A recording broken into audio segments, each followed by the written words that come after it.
So, kamusta po mga ka-Streetwise? Ako po si Takero Miyamoto at welcome po sa aking munting channel. So, mga kababayan ito, no? So, ito, nabalita ito. Kailan ba ito nabalita? Kanina lang ata ito eh. Teka lang ha. So, sabi dito, no? O, June 30, kanina nga lang. So, sabi dito, no? VP Sara, no? VP Sara talaga, no? VP Sara, some PDP members could join Rodrigo Duterte. Sibling Senate slate. Okay. Yan ha. So, sinabi na nga po ni Digong kanina, no, na hindi daw totoo yung sinasabi ni Sara Duterte na natatakbo silang senador. Yun nga lang mga kababayan, ang point dito, 'di ba? Nagpipilitan pa rin po talaga ni Sara Duterte at nagkakaroon pa siya ng senaryo. Kasi mga kababayan, kita niyo, no? Ganyan po talaga yung pathological liar. 'Di ba? Kasi pag yung mga sinungaling na casual lang, magsisinungaling lang yan isang beses, 'di ba? Tapos iiwas na. Pero pag pathological liar mga kababayan, ito po yung mga nagsisinungaling at gumagawa pa ng senaryo. Ganun yun eh, di ba? So ngayon ito, no, sabi ni Sara Duterte kanina, yung mga, di ba, some PDP members could join Rodrigo Duterte sibling Senate slate. Oh. So yung magkakaroon po ng merger, yung PDP laban at saka itong mga Duterte. Okay. So isipin nyo yan ha, galing na.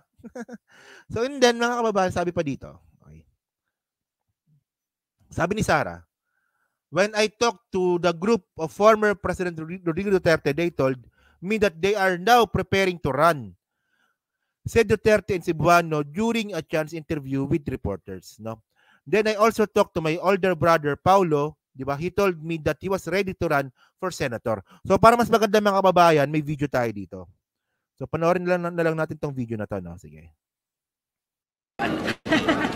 Yes, sa ako ang pagkahibalo, kung istoryahon na ako ang grupo ni former President Duterte, musulti sila, nga gaandam sila magdagan, kung istoryahon po na ako ang maguwang. Bisaya pa rin talaga, no? Nga si Pulong Duterte, moingon po siya, andam siya, nga mangdagan ng senador. Ug istoryahon po na ako ang mga tao na nakapalibot sa ako ang manghod, nga si Baste Duterte, musulti po sila, nga andam po sila, or gaandam sila. Nga modagan o senador. Kita nyo mga kababayan, di ba? Kasi sabi ni Digong kanina, sinungaling daw po si Sara. Hindi daw po totoo ito sinasabi ni Sara. So kita nyo, no? So pag ganyang pagsisinungaling na tuloy-tuloy, ibig sabihin nito, sanay na siya magsinungaling. Di ba? Pathological liar po tawag doon. Okay, thank you Ma'am Mio, no? Maraming salamat sa iyong pakulay, no? Maraming salamat. Thank you po, no? Continue natin. Any other possible nga makauban sa lineup with the Duterte PT? Yan ang hindi ko alam kung meron pa silang mga kasamahan sa lineup, pero dahil ito ay assumption ko lang dahil si Pangulong Duterte ay galing sa PDP laban, likely kasama din niya yung mga iba pang PDP laban ng mga senador. Ayan ha, so yan ha, sinabi ni Sara yan, no? So ngayon mga kababayan, okay, so sabi nga po ni Sara Duterte, no, talagang pinaninindigan pa talaga na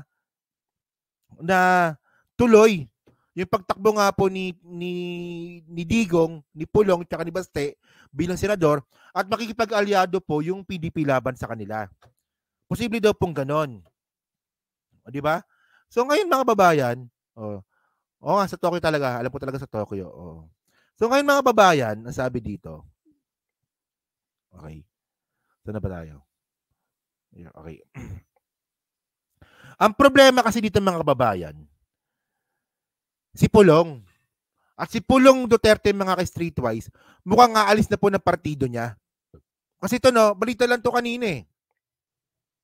So sabi dito, no, Alyansa sa Bagong Pilipinas, Alliance signing Partido Federal ng Pilipinas, PFP, and the National Unity Party.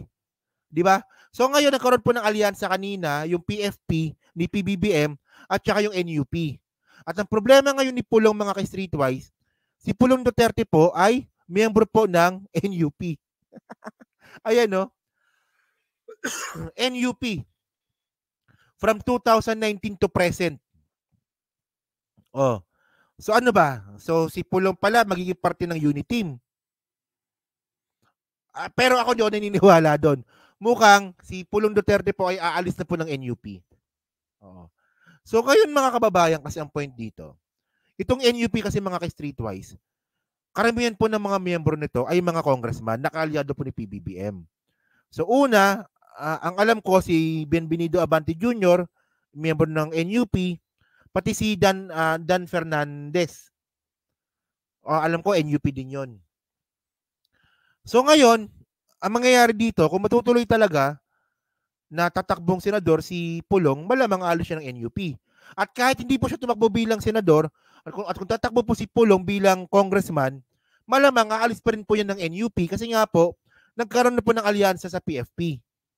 Di ba? So ngayon mga kababayan, ito. At ang pwede lang naman kasi puntahan ngayon ng mga Duterte, ni Pulong at saka ni Baste, is yung PDP laban. Yun nga lang mga ka-streetwise, no? Base po sa mga nakita natin dito. Ito alarming kasi ito eh. Ito nabalita na ito noong 2017. 'Di ba? PDP laban out to learn ideology from Communist Party of China. So noong 2017 mga kababayan, pumunta po yung PDP laban sa China para mag-aral po ng communism. Kaya tinanong niyo kung ano si Acop din ata, no? Congressman Acop, NUP din ata, no? Oo. Si Acop, oo. So ngayon mga kababayan, ito. Kaya pala, ano yung ugali ni Duterte ay may halong pagkakomunista. So ang problema dito mga kababayan, itong mga solid po na PDP laban na member po ay nag-aaral po ng communism. At posible, kung tatakbo nga po si Pulong at si Baste, magiging parte po sila ng PDP laban. At alam naman po natin na pro-China po talaga yung mga yan. Si Baste at si Pulong, pro-China po yan. Tingnan nyo to Tingnan nyo to.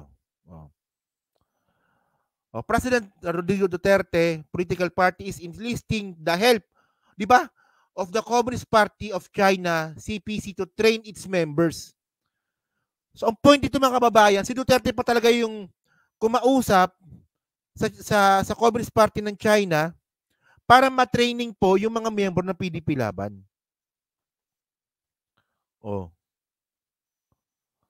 Sa tingin ko hindi. Di ba? I doubt PBBM includes Pulong in this lineup. Hindi. Malabo yan. Malabo. The ruling Partido Demokratiko ng Pilipino Lakas ng Bayan is in talks with CPC for a partnership including having members of Mr. Duterte Party learn the ways and ideology of China's sole governing party. Di ba? So kayo ba mga kababayan, kayo mga DDS kayo, akala ko ba ayaw nyo na komunista? Si Kibuloy ayaw ng komunista. Si Ka Eric ayaw ng komunista. Pero bakit si Duterte po ay meron pong ideology po ng komunista? Kita nyo mga kababayan, mga double standard eh. Si Robin Padilla. Sabi ni Robin Padilla, hindi, kami ni Kibuloy nakipaglaban kami sa komunista. Kaming dalawa, personally. Tapos yun naman pala si Duterte, di ba, nakapag-usap sa China para i-training yung mga miyembro niya sa communism. Parang mali ata, no? Parang mali. Sabi ko nga sa inyo mga kababayan para maging DDS at para ipagpatuloy ang suporta nyo kay Duterte, kailangan yung tanggalin yung common sense, kailangan yung tanggalin yung critical thinking. Kasi ito mga kababayan, balay-balentong po talaga si Digong. So ngayon, akala nyo yan lang? Meron pa yan, no? So, noong 2021, China CPC deepens ties with Philippine political parties. Di ba? So, di ba, pinagtibay pa lalo. Di ba, 2017 pa lang, nagre-recruit na po yung China sa PDP laban at nakakapag-training na sila. And then, noong 2021, di ba, lalo pang pinagtibay yung partnership ng CPC at saka ng PDP laban. Di ba? Tingnan nyo, di ba? Sabi dito. Basahin muna natin to. Sabi dito, since Philippines President Rodrigo Duterte took office in 2016, not only have government-to-government ties with China reached an all-time high in the form of comprehensive strategic cooperation. So, kitang-kita naman natin, di ba, na yung article is pro-China. Party-to-party, P2P, or inter-party ties have also become more active between the Communist Party of China and various Philippine political parties, particularly President Duterte political party, where he concurrently served as chairman, the Partido Demokratiko Pilipino Lakas ng Bayan. This is in sharp contrast to the previous Benigno Aquino administration, which saw formal P2P exchange and limited high-level engagement with China. So ngayon, no wonder, di ba, yung pagsulat ng article na to ay pro-China kasi nga pro-China din po yung o Think China. Kinuha ko yung article sa Think China. So pro-China talaga yung article. So ngayon mga kababayan, ang point natin dito, galing na mismo kay Sara Duterte. Di ba? Na makikipag-alyansa ang kapatid niya sa PDP Laban. So kung dati po sinusuka po ni Sara Duterte yung PDP Laban, ngayon po ay welcome na po yung PDP Laban ang PDP Laban sa kanya. So medyo magulo, no? Isipin niyo lang, no, kunwari kung kayo yung DDS, 'di ba? So paano niyo sasagutin ito? Na yung partido po ni Digong ay, 'di ba? Ay connected sa Communist Party of China at ngayon makikipag-alyansa pa ngayon si Pulong at saka si Baste dito po sa PDP Laban. At nakakagulat kasi dito mga kababayan, yung pagiging double standard po ng mga DDS. Na sinasabi nila na ayaw daw po nila sa komunista, pangit daw po yung ideology ng komunista, tapos yun naman pala, yung PDP Laban, komunista. Oh. Ayan kasi ang hirap kay Sara eh.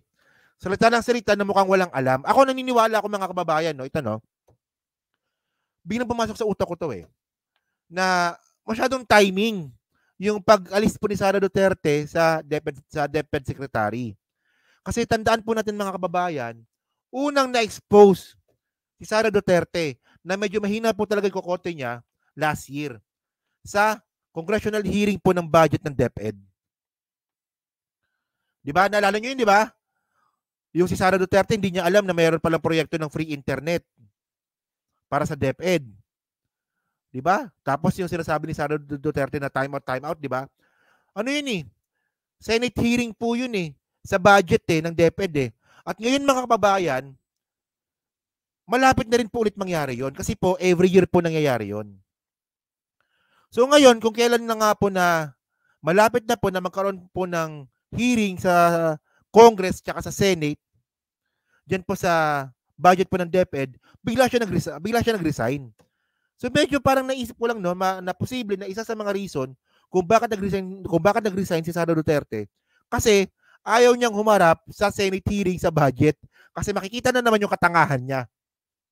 Kasi unang-una, tatanungin si Sara Duterte kung saan napunta yung pera. Di ba? Paano mo ginamit yung pera? Bakit ka nanghihingi ng ganyang klaseng kalaking pera sa 2025 budget? So kailangan na namang humarap ni Sara Duterte doon. Hindi pwede sumagot dito yung mga USEC, di ba? O yung mga ASIC niya. Dapat siya talaga naka-front kasi nga siya yung secretary eh. Di ba? So parang naisip ko lang 'yun, no? Di ba? So wala po talaga, hindi po talaga no, isipin niyo no. Yung hearing po na 'yon ng budget, planado 'yon. So paano pa kaya sa mga interview na hindi planado? Parang ito, di ba? PDP Laban, makikipag-merger yung dalawang Duterte, and then yung PDP Laban pala is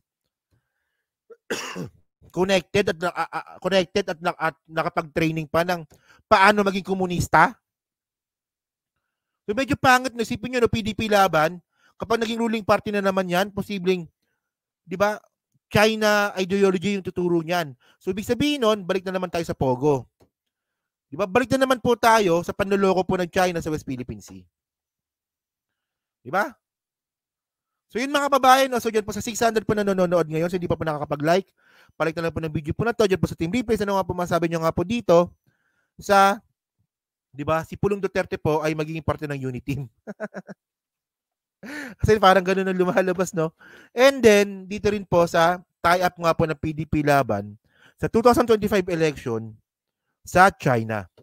Medyo, 'di ba? Medyo alarming 'yan, 'di ba? Oh. So yun mga kababayan, so maraming salamat sa inyo. So thank you po at kita na lang ulit tayo sa susunod po na video. So salamat po. Thank you po.